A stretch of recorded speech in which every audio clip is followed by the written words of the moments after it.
శివ సన్నిధి చేరి జాగరణలతో జాతర చూడా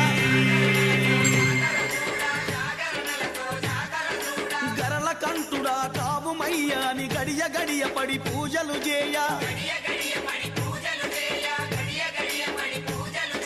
పావనమైన పాతాల గంగల పవిత్రమైన స్నానము చేయ వరండయో శ్రీశైల కోన కనండయో మల్లన్న మహిమ శ్రీశైల క్షేత్రాన శివయ్య పూజలు పట్టండయో దీక్షలు పట్టండి వెయ్యండయో మాల